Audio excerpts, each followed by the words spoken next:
Assalamualaikum warahmatullahi wabarakatuh. Eh, Kali ini kami dari kelompok satu akan menjelaskan tentang tugas UAS kami yang berjudul Kejahatan Terhadap Kemanusiaan melalui Genosida yang dilakukan tentara Israel atas aksinya di jalur Gaza.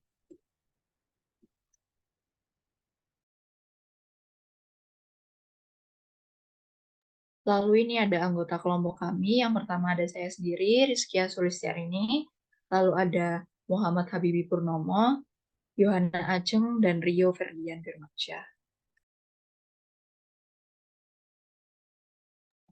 Latar belakang akan dijelaskan oleh rekan saya.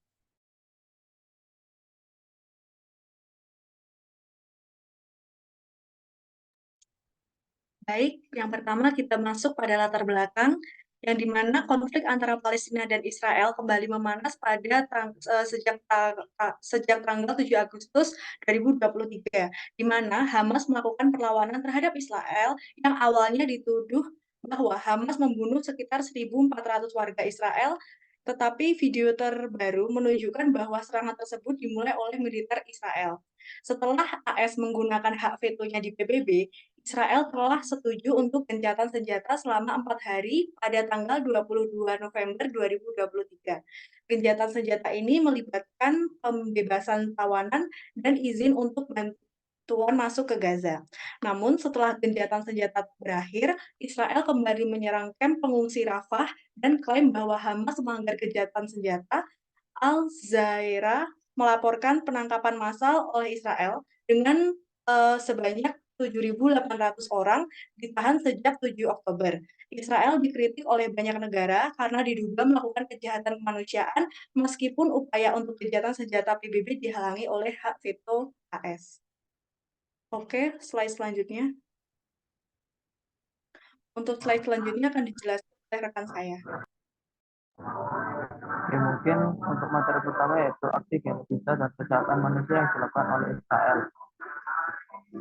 Israel telah melanggar hak asasi manusia dan banyak hukum internasional lainnya, di mana dalam peperangan tidak seharusnya menyerang rumah sakit, sekolah, atau rumah-rumah warga, bahkan kamp pengungsian. Bahkan menurut laporan yang diberikan oleh Al Jazeera tahun 2023 menyebutkan sejak serangan 7 Oktober setidaknya 18.608 orang Palestina yang tinggal di jalur Gaza telah meninggal. Kemudian 50.594 mengalami luka berat dan banyak diantaranya yang meninggal ialah perempuan dan anak-anak yang masih berada di dalam reruntuhan gedung. Lalu gambar di samping telah menunjukkan bahwa dalam 15 tahun terakhir kematian yang diterima oleh warga Palestina lebih banyak dibandingkan oleh Israel. Tahun 2023 telah menunjukkan bahwa hampir 20.000 manusia hanya dalam waktu 2 bulan telah meninggal dan tidak dapat sanksi apapun yang diberikan PBB terhadap Israel.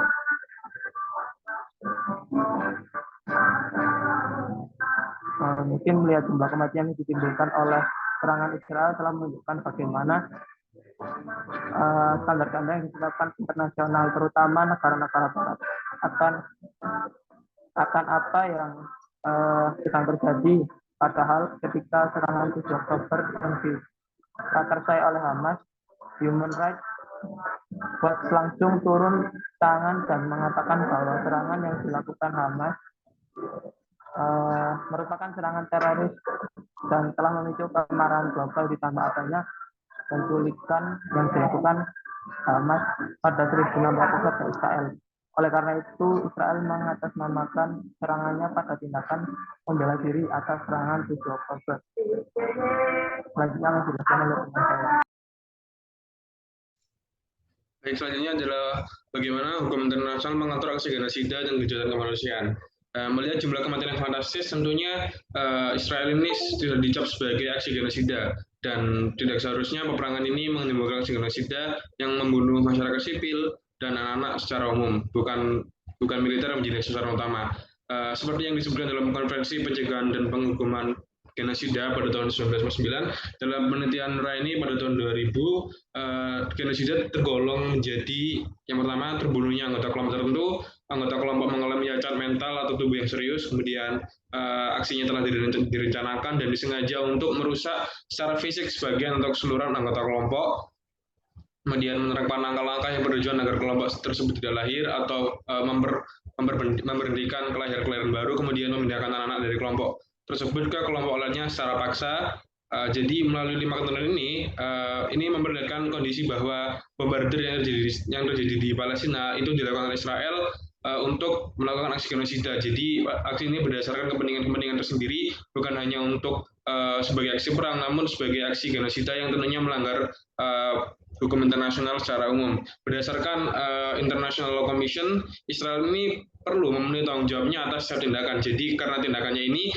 Israel semestinya paham dan mengerti karena aksi-aksi kejahatan yang dilakukan ini sudah tertulis dalam pasal 1 Konvensi Genosida tahun 1948 yang berisikan bahwa aksi genosida dalam perang ini tidak boleh terjadi dalam masa damai atau dalam masa pertempuran, yang artinya peperangan adalah fokus berperang dengan militer dan tidak perlu melibatkan warga sipil. Kemudian sanksi yang diberikan Konvensi Jenewa keempat pasal 33 difokuskan pada individu yang bertanggung jawab. Jadi di Konvensi Jenewa keempat pasal 33 ini juga menjelaskan bahwasannya genosida ini tidak boleh dilakukan dan peperangan ini tidak boleh melibatkan warga sipil, dan yang bertanggung jawab atas ini adalah kepala militer Israel yang meluncurkan serangan-serangan yang sengaja ditujukan kepada masyarakat sipil. Selanjutnya bisa dijelaskan oleh teman saya. Oke, kesimpulan yang bisa kita tarik ialah Israel telah menyalahi Konvensi Pencegahan dan Penghukuman Genosida tahun 1949 karena melakukan aksi genosida, yakni menargetkan pada kelompok tertentu dengan tujuan yang untuk dibinasakan. Israel juga telah menyalahi aturan dalam pasal 1 Konvensi Genosida tahun 48 yang telah melarang aksi genosida ketika perang maupun dalam masa damai. Sanksi yang diberikan berdasarkan Konvensi Jenewa keempat pasal 33 difokuskan pada individu. Dalam hal ini ialah kepala negara atau kepala militer yang bertanggung jawab atas tindakan yang dilakukan oleh agresi militer, bukan bersifat kelompok. Israel juga telah melakukan kejahatan terhadap kemanusiaan karena Israel telah melakukan pembunuhan, perbudakan, dan lain sebagainya terhadap penduduk sipil baik sesudah maupun sebelum peperangan. Namun sangat disayangkan meskipun Israel telah terbuka melanggar beberapa peraturan hukum internasional, organisasi internasional maupun persidangan internasional masih belum menanggulangi dan memberikan sanksi kepada kepala negara maupun kepala pimpinan militer yang bertugas untuk memberikan komando atas aksi genosida tersebut. Itu tadi yang bisa kelompok 1 sampaikan. Kurang lebihnya mohon maaf. Wassalamualaikum warahmatullahi wabarakatuh.